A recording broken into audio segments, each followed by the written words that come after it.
जय हिंद दोस्तों। नेपाल जो एक पूरी तरह से जल रहा है, एक देश जल रहा है।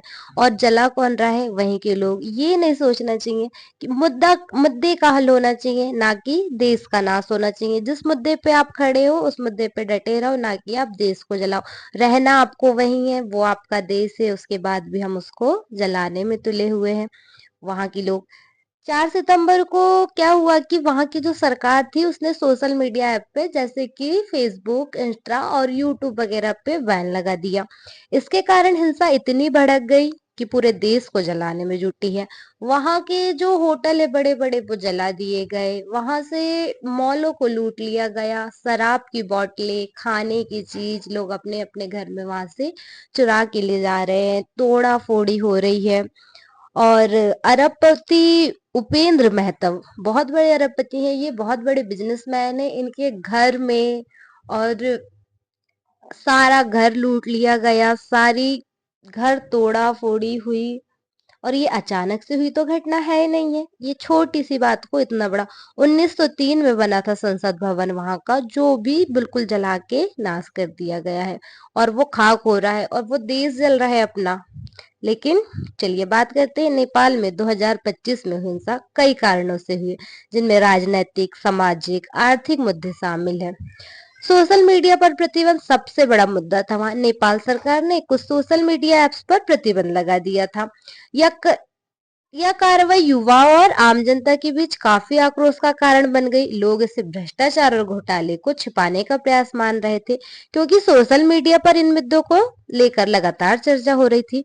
भ्रष्टाचार और घोटाले की बात करें तो नेपाल में पिछले कुछ साल में कई बड़े भ्रष्टाचार के मामले सामने आए हैं। इन घोटालों में बड़ी रकम शामिल थी, जिसमें जनता में सरकार के प्रति भारी गुस्सा था। लोगों को लग रहा था कि सरकार इन घोटालों पर कोई कार्रवाई नहीं कर रही, बल्कि उन्हें छिपाने का प्रयास कर रही है। बढ़ती बेरोजगारी और आर्थिक असमानता भी वही है। नेपाल में बेरोजगारी की दर काफी अधिक है, खासकर युवा पीढ़ी में। जो जीएन की बात कर रहे हैं हम, जैडन, ये जैन जैड रोजगार के अवसरों की कमी और आर्थिक विकास की कमी गति ने युवाओं को निराश और आक्रोश पैदा कर दिया है। इसके अलावा देश में आर्थिक असमानता भी लगातार बढ़ रही है, जिससे समाज का एक बड़ा हिस्सा आसिए पर चल गया था। नेपाल में पिछले कुछ सालों में राजनीतिक अस्थिरता बनी हुई है। बार बार सरकारें बदल रही हैं, जिससे कोई भी सरकार जनता की समस्या को प्रभावी ढंग से हल नहीं कर पा रही है। इस राजनीतिक अस्थिरता से जनता का भरोसा सरकार से खत्म हो गया है।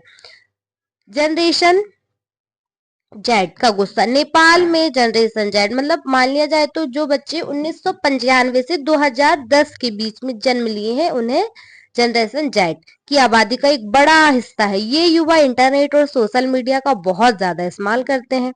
भ्रष्टाचार, भाई भतीजावाद और बेरोजगारी जैसे मुद्दे से बहुत परेशान है, और सोशल मीडिया पर आसानी से आवाज उठा रहे थे। सोशल मीडिया पर प्रतिबंध ने उनके गुस्से को और भड़का दिया, जिससे बड़े पैमाने पर विरोध प्रदर्शन शुरू हो गया। ये सभी कारक एक साथ मिलकर नेपाल में 2025 का हिंसा का प्रमुख कारण बने। विरोध प्रदर्शन शुरू में शांतिपूर्ण था, लेकिन बाद में हिंसक हो गया, जिसमें कई सरकारी भवन, निजी संपत्तियों को नुकसान पहुंच गया। प्रधानमंत्री केपी शर्मा ओली को भी इन प्रदर्शन के बाद इस्तीफा देना पड़ा।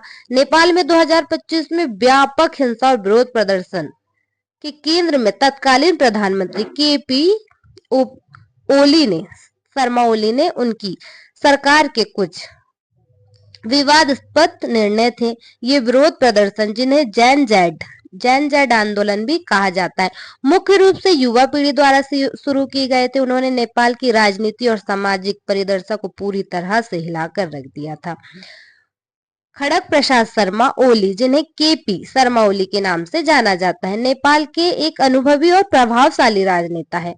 वह कम्युनिस्ट पार्टी ऑफ नेपाल के अध्यक्ष हैं और कई बार देश के प्रधानमंत्री रह चुके हैं। 2025 में वह चौथी बार नेपाल के प्रधानमंत्री बने थे। हालांकि उनका कार्यकाल कई विवादों से घिरा रहा है। उनकी सरकार पर भ्रष्टाचार, घोटाले और भाई भतीजावाद के गंभीर आरोप लगे हैं। उनकी सरकार का सबसे बड़ा विवादास्पद कदम कुछ सोशल मीडिया प्लेटफॉर्म पर प्रतिबंध लगाना था। इस फैसले को जनता की आवाज दबाना और भ्रष्टाचार के मामले को छुपाने का प्रयास माना गया। युवा पीढ़ी जो सोशल मीडिया का बड़े पैमाने पर उपयोग करती है, इस कदम से बुरी तरह भड़क गई। बेरोजगारी, आर्थिक असमानता और सरकार की अक्षमता जैसे मुद्दे पर लंबे समय से जमा हुआ गुस्सा इस प्रतिबंध के बाद फूट पड़ा। सोशल मीडिया पर प्रतिबंध के बाद शुरू हुआ प्रदर्शन जल्द हिंसक रूप ले लिया। यह हिंसा देश भर में फैल गई और बड़े पैमाने पर सरकारी और निजी संपत्ति को नुकसान पहुंचाया गया।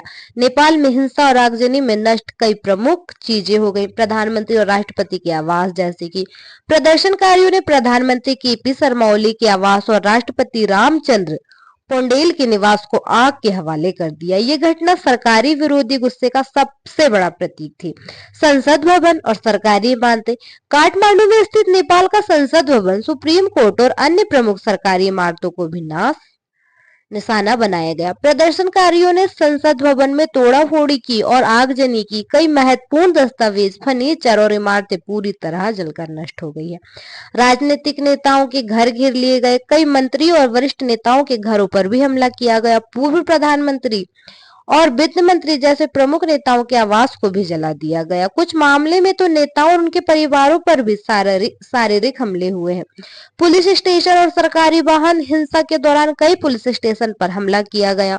पुलिस की गाड़ियां, अग्निशमन वाहन और अन्य सरकारी वाहन भी जला दिए गए। सड़कों पर खड़े वाहन भी आग लगा दिए गए और जो लोग है, जनता है, वहां के आम लोग है, वो सरकारी पुलिस की वर्दियां पहन पहन के घूम रही हैं। कैदी जो है वो जेल से छूट गए हैं खुद से और भाग रहे हैं। बैंकों और निजी दुकानों पे भी आग लगा दी गई है। दवाई ने बैंक, एटीएम और निजी दुकानों में लूटपाट की है। विरोध प्रदर्शन में कुछ असामाजिक तत्व भी शामिल हो गए थे, जिन्होंने शांतिपूर्ण आंदोलन को हिंसा का रूप दे दिया और हिंसक बना दिया। हिंसा इतनी बढ़ गई थी कि विरोध स्थिति को नियंत्रित करने के लिए सेना को सड़क पर उतरना पड़ा।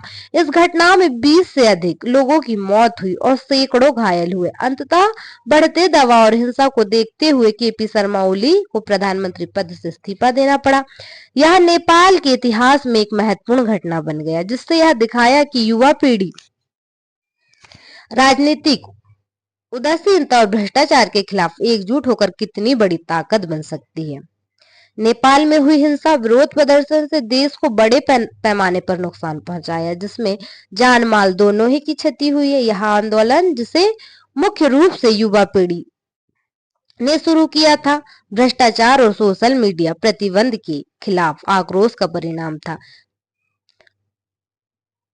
विरोध प्रदर्शन के दौरान सुरक्षा बलों और प्रदर्शनकारियों के बीच हुई झड़पों में कई लोगों की जान चली गई। विभिन्न रिपोर्टों के अनुसार माने तो मरने वालों की संख्या 20 से 31 के बीच पहुंच गई है। सैकड़ों लोग, जिनमें प्रदर्शनकारी, पुलिसकर्मी और आम नागरिक शामिल थे, घायल हुए हैं। कुछ घायलों की हालत गंभीर भी है, जिससे अस्पताल पर भी दबाव बढ़ गया है। कुछ मामलों में राजनीतिक नेताओं और उनके परिवार पर भी हमले हुए। पूर्व प्रधानमंत्री झलनाथ खनाल की पत्नी राज्यलक्ष्मी कथित तौर पर जलाकर हत्या कर दी गई, जब उनके घर में आग लगी थी। जब प्रदर्शनकारियों ने नेपाल के महत्वपूर्ण सरकारी भवन को निशाना बनाया, संसद भवन, सुप्रीम कोर्ट, प्रधानमंत्री कार्यालय, इन इमारतों में तोड़-फोड़ और आगजनी की गई, जिसमें करोड़ों रुपए की संपत्ति का नुकसान हुआ है। प्रधानमंत्री केपी शर्मा ओली, राष्ट्रपति रामचंद्र पौंडेल और अन्य मंत्रियों के निजी निवास को भी जला दिया गया है। कई राजनीतिक नेताओं के घरों पर भी निशाना बनाया गया। कई पुलिस स्टेशन पर हमला किया गया और पुलिस वाहनों को जला दिया गया। कई जगह पर पुलिसकर्मी भी हमले का शिकार हुए हैं। सड़कों पर खड़ी सरकारी और निजी गाड़ियों को आग के हवाले कर दिया गया है। बसें, ट्रक और अन्य वाहन जल गए हैं। हिंसा का कारण देश भर में व्यापार और सामान्य जीवन ठप हो गया है। दुकान और बैंक लूट लिए गए हैं, जिसमें कारोबारियों को भारी नुकसान हुआ है। विरोध प्रदर्शन के कारण नेपाल भारत सीमा पर सैकड़ों ट्रक फंस गए, जिसमें लगभग 200 करोड़ रुपए का माल का नुकसान हुआ है। इससे देश में आवश्यक वस्तु की आपूर्ति भी बाधा आई है। यह हिंसा नेपाल की अंतर्राष्ट्रीय छवि को भी नुकसान पहुंचाया है। राजनीतिक अस्थिरता और नागरिक अशांति के कारण कई देश ने अपने नागरिकों को नेपाल की यात्रा के प्रति सावधानी बरतने की सलाह दी थी। आंदोलन ने समाज में गहरे घाव छोड़ दिए हैं। युवा और सरकार के बीच अविश्वास की खाई और चौड़ी हो गई है, जिसमें भविष्य में और अधिक सामाजिक और राजनीतिक अस्थिरता की आकांक्षा बढ़ गई है। कुछ जगहों पर दंगाइयों ने जेलों पर हमला किया है, जिसमें कैदी भाग निकले हैं। इससे कानून व्यवस्था की स्थिति और भी खराब हो गई है। कुछ मिलाकर नेपाल में कुछ हिंसा ने देश को आर्थिक, राजनीतिक और सामाजिक रूप से एक बड़े संकट में डाल दिया है। यह सिर्फ सरकारी संपत्ति का नुकसान नहीं है, बल्कि यह देश की स्थिरता, विकास और भविष्य पर एक गहरा आघात था। तो ये थी नेपाल की छोटी सी जानकारी।